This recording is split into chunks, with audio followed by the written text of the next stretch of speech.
Assalamualaikum warahmatullahi wabarakatuh. Bismillah walhamdulillah wassalatu wassalamu ala rasulillah Sayyidina Muhammad ibn Abdillah wa ala alihi wa sahbihi wa mawala wa ba'du. Kita lanjutkan kajian tafsir Maudhu' Bidirayah. InsyaAllah hari ini akan membahas surat As-Saff nomor 61 ayat ketiga dan keempat, bahwa seluruh makhluk di langit bumi ini sudah bertasbih, beribadah kepada Allah. Allah perkasa di dalam kekuasaannya, tidak ada yang bisa mengalahkan, dan sangat bijaksana ketika Allah menciptakan makhluknya. Ini ayat pertama. Sedangkan di ayat kedua sampai 4, di ayat kedua yaitu menjelaskan tentang Allah murka kepada orang yang mengatakan tapi tidak berbuat. Keingkaran ini diperkuat oleh kalimat kabura maqtan indallah di ayat kedua, di ayat ketiga. Sangat besar murka Allah, sangat tidak menyukai Allah. Kepada siapa? Antaqulu ma la taf'alun, kalau kamu mengatakan tetapi tidak mengerjakan. Dikunci dengan ayat yang keempat, korelasinya ayat 23 itu, bahwa Allah mencintai kepada orang yang berjihad, berperang di jalannya, yang disertai dengan barisan yang kuat, yang kokoh, pasukan yang tak terhingga kekuatan. Mana-mana di ayat surat Saff 2-4. Kita kalau melihat arti tafsir maudhu'i, artinya yang kekinian, dan dikaitkan dengan ayat-ayat lain, misalnya dalam surat Kahfi ayat keempat sampai ayat ketujuh, Allah sangat murka kepada satu perkataan. Sebabnya dua. Pertama, orang meyakinkan Allah punya anak. Marah Allah kepada orang yang kafir dan kemudian musyrik.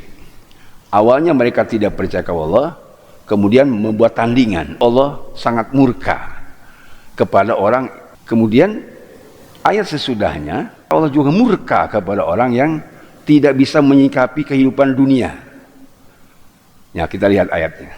Kaburat kalimatan takhruju min afwahim. Begitu menakutkan siksanya orang yang berdosa, yang keluar kata-katanya dari mulutnya itu, yang keluar dari mulutnya itu. Di situ disebutkan bahwa iyaqulu illa kadhiba. Dia tidak pernah ngomong kecuali bohong atau iftira. Tadi mengada-ada Allah punya anak. Kalimat takhruju min afwahim ini sebenarnya dimulai dari malahum bihi min ilmi wala yabahim. Mereka beritikadnya itu, keyakinannya Allah punya anak, tidak punya ilmu pengetahuan yang bisa dipertanggungjawabkan Allah itu punya anak. Baik itu mereka sendiri atau dari awalnya. Tidak ada yang punya alasan. Nah, kemudian di ayat korelasi sebelumnya di ayat ke-6, wala ala kabahu nafsaka ala atharihim illam yu'minu bihadzal hadithi asafa. Boleh saja kan Muhammad, sampai Nabi Muhammad itu mau menjatuhkan diri karena merasa sedih kalau orang diajak tidak beriman. Saking sedih melihat kaum yang tidak beriman kepada Al-Quran. Makanya di situ disebutkan kenapa mereka membuat Nabi sedih. Pertama tadi karena memang mereka tidak beriman, kemudian musyrik. Yang kedua, tidak bisa menyikapi kehidupan dunia. Inna ja'alna ma'alal ardi zinatan. Kami ciptakan ma'alal ardi, apa saja yang ada di muka bumi, baik harta, benda, kekayaan, mobil, motor, jabatan, itu zinatan, hanya perhiasan. Linabluwahum ayyum ahsanu amala. Allah berfirman, kami menguji kepada masyarakat, kepada orang-orang yang ada di dunia ini, supaya kami tahu siapa di antara mereka yang terbaik amalnya. Bukannya terbaik amal, malah berani berbohong. Kebohongan ini disebabkan satu, karena akibat dia musyrik, orang marah, kebohongan itu. Kedua, kebohongan karena dia mengantisipasi dunia dengan salah. Ingin dapat jabatan, berbohong. Ingin dapat uang di pasar, berbohong. Ingin dapat 3 periode, berbohong. ingin anaknya supaya jadi wakil presiden, berbohong. Marah Allah. Tidak bisa nyikapi, itu hanya hiasan saja. Kenapa harus tertipu oleh dunia? Ini surat Al-Kahfi tadi. Ya. Kalau di ayat ini sebenarnya, kenapa Allah marah kepada orang yang mengatakan sesuatu tidak berwujud tadi? Karena tidak ada kejujuran, dia berbuat bohong. Maka kalau kita lihat teks ayat ini dengan kenyataan sekarang, itu namanya jangan hanya omon-omon. Nah itu. Jadi jangan hanya omon-omon, ngomong doang. Tidak diwujud buktikan dalam realitas kehidupan. Ya ini saya kira contohnya banyak. Dulu saya mengatakan, kalau bapak-bapak semua mau mesen mobil SMK, harus inden dulu. Sebab banyak yang minta. Ternyata omon-omon doang. Gak ada wujudnya SMK itu. Ya, ini realitas kehidupan ini. Makanya itu Allah marah. Saya sebagai anak bangsa, saya tidak setuju ada koruptor. Koruptor harus dibasmi. Ternyata begitu aja korupsi 300 triliun, dihukumnya dengan 6 tahun setengah. Dilarang oleh Allah omon-omon doang. Entah kulu malah taf'alun. Kenapa kamu mengatakan yang tidak dikerjakan? Kita ini jangan sampai tadi tertipu oleh dunia, sampai hanya ngomong doang, hanya omon-omon. Dan jangan juga kita tidak bisa beralasan berbuat syirik. Kabur maktan itu. Kutukan yang paling dahsyat akibat tadi berbuat omon-omon doang. Hadirin rahimakumullah, karena kita sedang belajar tafsir maudhu'i, maka tentu harus dikaitkan dengan juga pendapat ahli tafsir. Saya lihat di berbagai tafsir, terutama tafsir Ibnu Katsir yang saya jadi pegangan utamanya, dan tafsir Shawi. Ada tafsir Ibnu Katsir yaitu berdasarkan Quran dan hadis-hadis Rasul yang sahih, dan tafsir Shawi itu analisis tentang redaksi tahlilinya. Kemudian tafsir lain baru saya baca. Misalnya ini tentang perkataan yang bohong itu menurut para ulama itu ada 3 tipologi. Satu kelompok namanya ulama salafus sholih. Ulama salafus sholih itu para sahabat. Dia mengatakan bahwa dosa besar itu bagi setiap orang yang berbuat bohong kepada siapa saja. Kepada muslim, kepada non-muslim, kepada rakyat, kepada pejabat, kepada murid, kepada santri, kepada istri, kepada anak, dan jumlahnya juga baik besar, kecil, apa saja yang diomongkan, janjinya mau lama, mau sebentar, begitu dia ngomong tidak mewujud buktikan, itu termasuk kabura maktan, dosa yang paling dikutuk oleh Allah. Ini menurut ulama salafus sholih, para sahabat. Ini beralasan 3 hadis sahih. Hadis pertama, hadis sahih Bukhari, yaitu di nomor 33 dan Muslimnya di nomor 59. Ayatul munafik salatun. Tanda orang munafik 3. Idza wa'ada ahlafa. Kalau dia janji cedera. Wa idza hadatsa kadzaba. Ngomong omon-omon doang, bohong. 3. Wa idza tumina khana. Diberi kepercayaan khianat. Disuruh jadi presiden zolim. Disuruh jadi RT korupsi. Lurah korupsi. Dan berdasarkan hadis juga yang sahih, cuman beda nomor. Kalau yang kedua itu diriwayatkan Imam Bukhari menyatakan di nomor 34, kemudian Muslimnya nomor 58. Yang hadisnya cukup terkenal itu. Arba'un man kunna fihi kana munafiqan khalisan. Ada 4 hal ketika dikerjakan, semua yang 4 hal itu dia munafik tulen. Tapi waman kana fi wahidah minhuna kana fi khosatun min nifaq.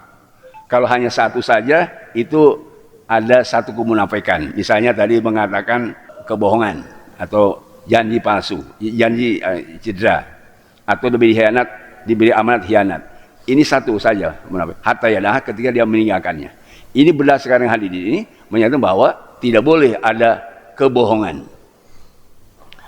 Dan kemudian berdasarkan hadis yang lain, misalnya dalam riwayat Imam Ahmad bin Hanbal, halamannya 447, atau di dalam Abu Daud nomor hadisnya 4991. Itu hadis dari Abdullah bin Amir bin Rabi'ah. Abdullah bin Amir bin Rabi'ah ketika masih kecil, dia mengatakan, datanglah Rasulullah kepada kami. Saya ada bapak, ada ibu. Kemudian ketika datang Rasulullah, ibu saya ngomong begini, nak keluar dulu ya sebentar. kami mau bicara dengan Rasulullah. Nanti kamu dikasih hadiah. Rasulullah mendengar begitu, nanya kepada ibunya si Abdullah bin Amir ini. Ditanya, mau ngasih apa kamu? Mau ngasih hadiah apa kepada anakmu? Dia menjawab, tamron. Hanya sebiji kurma hadiahnya. Rasul menyatakan ini, amma innaka law lam taf'ali kutibat alika kitbatun. Kalau kamu berjanji akan ngasih sebiji kurma lalu kamu tidak mengerjakan, kamu dicatat sebagai orang yang dusta. Makanya tadi pendapat para ulama salafus saleh umum, baik besar atau kecil, kepada siapa saja termasuk kepada anak sekalipun, kalau dijanji tidak diwujud buktikan, itu berbuat dusta. Sampai aliki bisidki, kau wahai Ummi Abdillah Amir harus berbuat jujur, tidak boleh berbuat dusta. Makanya ada hadis, alika bil kidbi, kamu wajib meninggalkan dusta, sebab dusta itu yaju ilal fujur, bisa berbuat jahat, wal fujur yahdi ilan nar, berbuat jahat bisa masuk ke neraka. Jadi gara-gara dengan sebiji kurma kalau tidak dilaksanakan masuk neraka. Kontekstualnya bagaimana kalau janjinya mau memberi makanan gratis bergizi, itu bukan sebiji kurma. Dan 4 sehat 5 sempurna artinya gizi. Kalau dikurangi saja dari cuma 3 macam atau 2 macam, nasi sama tempe, itu sudah ke neraka. Orang yang berjanji tidak melaksanakan full 4 sehat 5 sempurna, apalagi tidak memberikan sama sekali. Jadi ukuran tadi orang berbuat bohong masuk neraka, jangan sampai jangan pun yang besar, hanya sebiji kurma saja dimarahi oleh Rasulullah kalau tidak ditunaikan. Ya, ini tadi kena kita kan, jangan omon-omon saja, jangan hanya omong aris itu tadi. Kalau janji penuhi, kalau tidak diancam neraka. Tetapi kalau dipenuhi, ya di ilal jannah, dia sama dengan dia sudah masuk ke surga. Baik, ini yang pertama ya. Kemudian yang kedua, ini menurut Imam Malik. Menurut Imam Malik itu kalau orang berbuat dusta lalu diancam oleh api neraka, ini tidak hanya sebatas kurma, tapi wa huwa mabdu alal mudhayaqah. Itu kaitannya kepada sesuatu yang mendesak, keperluan yang sangat, kebutuhan primer, yaitu inta'alaqo ala haqqin adamin.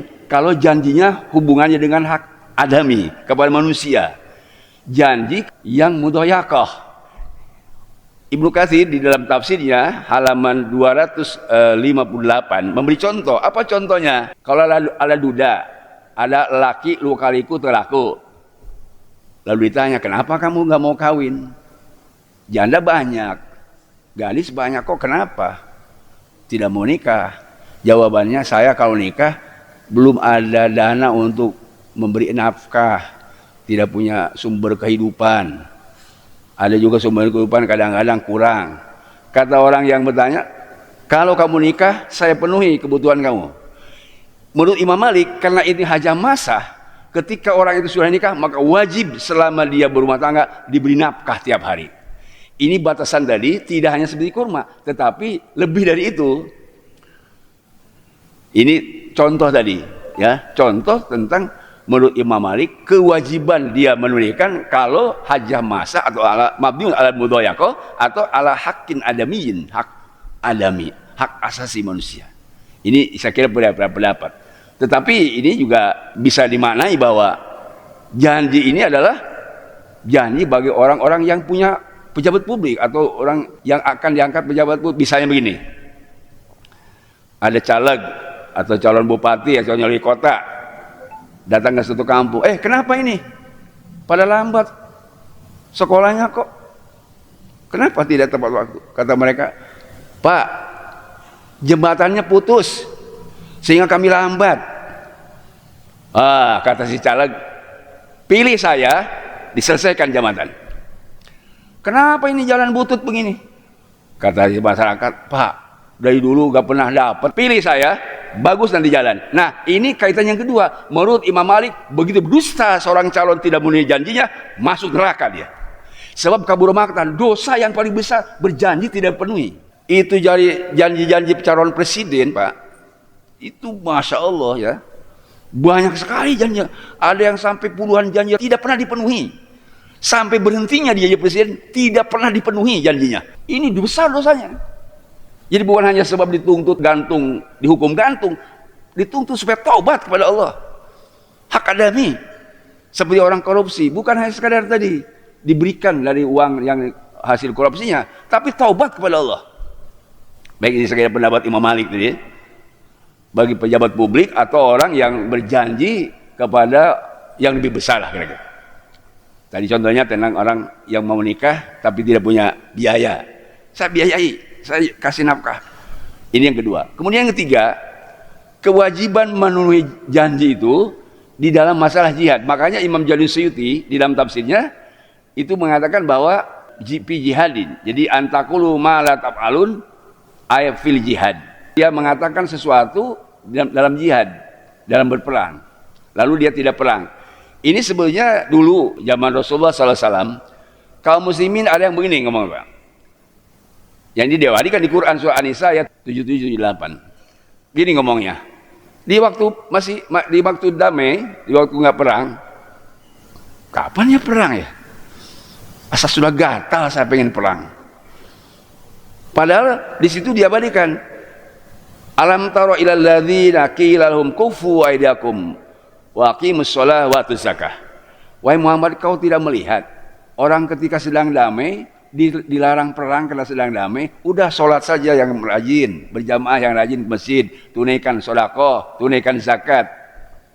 Tetapi begitu ada penyerangan dari musuh, diwajibkan perang oleh Rasulullah. Falamma kutiba al-qital, ketika sudah diwajibkan perang karena sudah diserang musuh, idza fariqum minhum yahsarun nas ka hasatillah aw asmin hasiyah.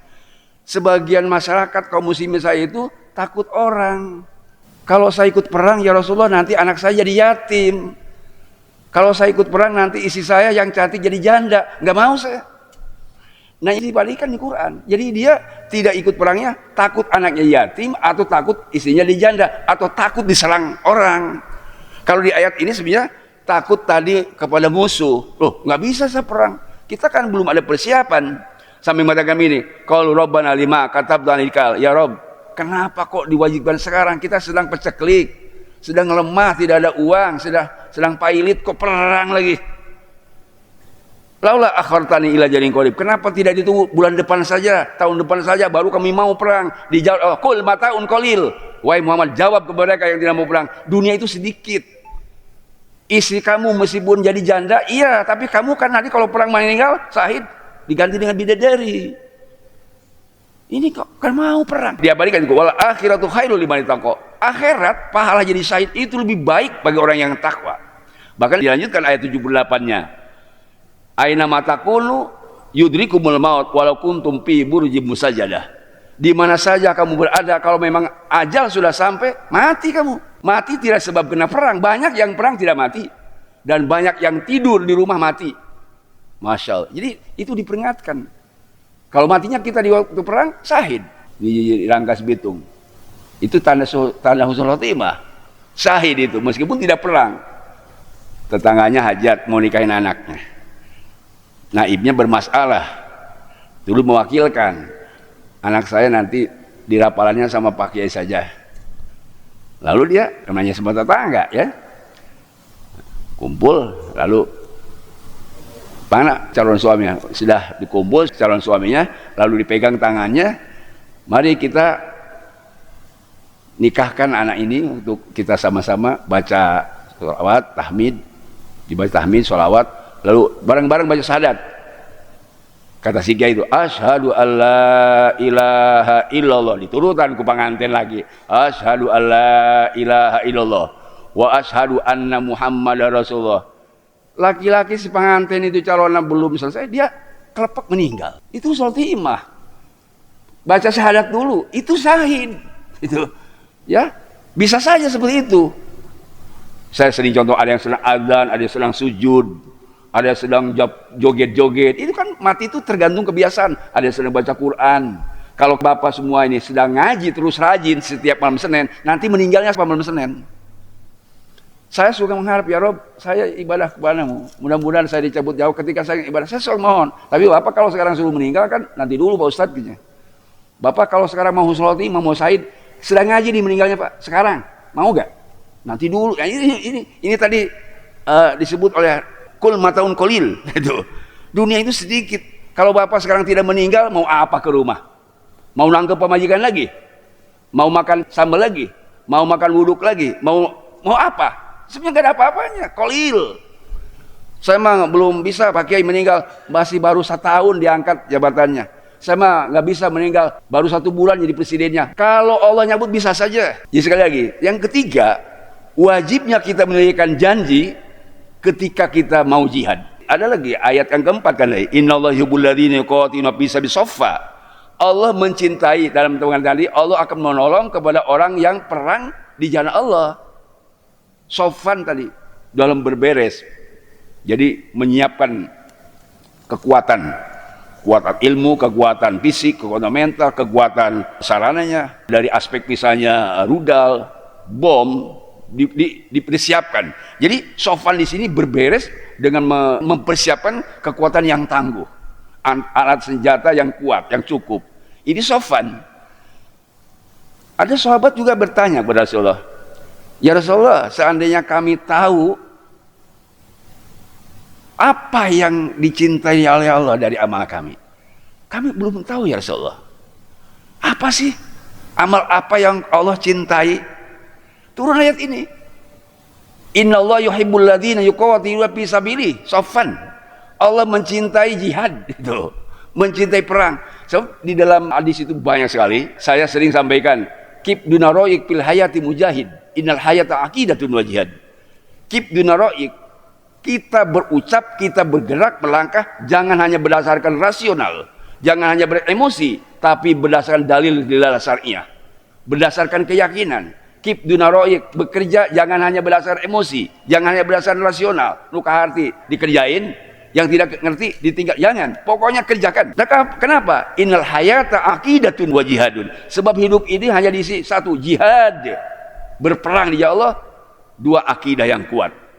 Memang kalau tidak ada akidah nggak bisa jihad itu. Baik, saya kira ini kaitan yuhibbul, innallaha yuhibbul ladzina yuqatiluna fi sabilillah shaffa. Ada hadis Nabi Muhammad SAW, sesungguhnya Rasulullah menang itu bukan karena perang, karena barisannya disusun yang kuat, ilmu yang kuat, alat yang kuat, takut mereka.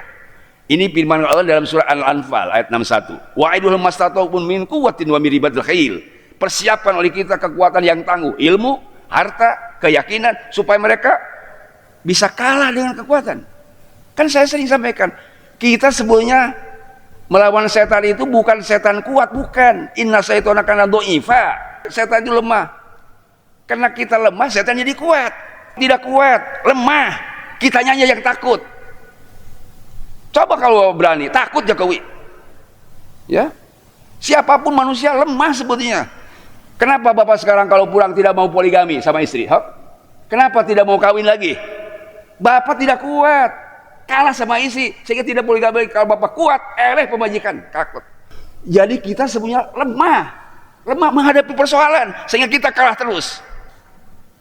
Rasul disebutkan hadis Nabi di dalam Ibnu Katsir, sebetulnya kemenangan Rasul karena kekuatan yang dipersiapkan. Makanya Qur'annya turhibu nabihi aduakum, sehingga turhibu nabihi, dengan sebab ada kekuatan lari mereka. Musuh lari. Kalau bisa kita seperti Abdullah bin Rawaha, Pak. Abdullah bin Rawaha mengatakan begini, la abrahu habisan fi sabilillah hatta amut. Hidup saya tidak akan disia-siakan. Saya akan mewakafkan diri ibadah kepada Allah. Diwakafkan diri saya untuk habisan. Habis itu bahasa Arab, Pak. Habis itu menghabiskan waktu. Wakafkan diri kita kepada Allah, sehingga dikabul keinginan Abdullah bin Rawaha. Pakutilah syahidan, meninggal di waktu perang Badar, syahid. Bapak tinggal niat saja sekarang, mau di mana posisi kita? Saya mau mewakafkan diri, mau ibadah terus di masjid, terus niatkan, mati nanti di sini. Teman kan begitu. Itu seperti Abdullah bin Rawaha, ada contohnya. Kenapa? Cinta kepada pertolongan Allah. Minimal ada juga hadis yang diriwayatkan Imam Ahmad bin Hambal, juz ketiga halaman 80, atau di dalam Abi Daud nomor 200 Abi Daud. Hadisnya begini, Pak, minimal nih. Rasul bersabda, ini asalnya dari Abi Sa'id Al-Khudri. Rasul bersabda begini, kalau Rasulullah SAW, salah satu yadhaku ilaihim, ada 3 kelompok Allah senyum kepada mereka, rahmat Allah akan turun kepada mereka. Hanya 3 yang diberikan rahmat Allah. Baik dia waktu hidup atau dia waktu meninggal. Bapak belum tahu siapa yang dirahmati Allah sebelum meninggal dan sedang meninggal dan juga setelah meninggal. Hanya 3 menurut hadis Nabi riwayat Imam Ahmad bin Hanbal juz ketiga halaman 80. Siapa? 1. Ar-rajulu yaqumuna minal lail. Orang yang tengah malam bangun. Waktu dingin dia ambil wudu, sholat tahajud, sholat hajat, sholat taubat. Senyum Allah. Yang kedua, wal qaumu idza shabbu li sholat. Ada masyarakat berbaris di masjid mau sholat berjamaah. Dengan adzan pergi ke masjid. Kata imam, sawu sufufakum. Istiqomah. Bereskan barisan. Wa'tadilu, rapat. Kemudian berderet. Senyum Allah. Kepada orang sholat berjamaah. Dengan beres barisannya senyum dan terus istiqomah. Ini yang kedua. Yang ketiga, wal qaumu idza sabulil qital. Ketika ada musuh menyerang, dia berderet untuk menyerang musuh. Senyum Allah. Apalagi sampai syahid, pengen meninggal ketika sedang ngaji, sedang baca Quran, diniatkan saja. Seperti tadi Abdullah bin Rawaha. Apa tadi? La abroh habisan bisabillah. Saya akan menghabiskan waktu di jalan Allah Subhanahu wa taala. Pakutilah syahidan. Meninggal aja syahid. Ya meskipun tidak syahid kita waktu perang, minimal syahid salat meninggal syahid meninggal sedang salat berjamaah. Mudah-mudahan ada manfaatnya. Kesimpulannya, jangan hanya omong-omong, wujud buktikan janjinya. Baik kita tadi berjanji hanya 1 biji kurma, coba ditegur oleh Allah, ditulis sebagai kedustaan kalau tidak dibuktikan, apalagi lebih dari itu. Kedua, kita berjanji saya kepada Allah, karena kita sudah meniatkan, insya Allah kalau kita meniatkan ingin wafat husnul khotimah, pasti kita berjumpa. Niatnya saja dulu, ingin menghabiskan waktu di ibadah kepada Allah Subhanahu wa taala, ibadah terutama waktu sholat malam berjamaah. Ini hadis sahih. Jadi Allah senyum kepada orang yang melakukan 3 hal tadi. Bangun malam, sholat berjamaah, perang. Perang marane hese, agak sulit. Udah, sholat berjamaah mungkin agak gampang dibandingkan dengan bangun malam. Bila perlu 3-tiganya, sudah sholat malam, berjamaah terus. Ketika diajak perang, ikut berangkat. Mudah-mudahan Allah berikan taufik dan hidayah demi untuk mengejar keridhaan Allah dan wafat husnul khotimah. Amin ya rabbal alamin. Subhanakallahumma wa bihamdik, asyhadu an la ilaha illa anta, astaghfiruka wa atubu ilaik. Sallallahu alaihi wa sallam Muhammadin walhamdulillahi rabbil alamin. Assalamualaikum warahmatullahi wabarakatuh.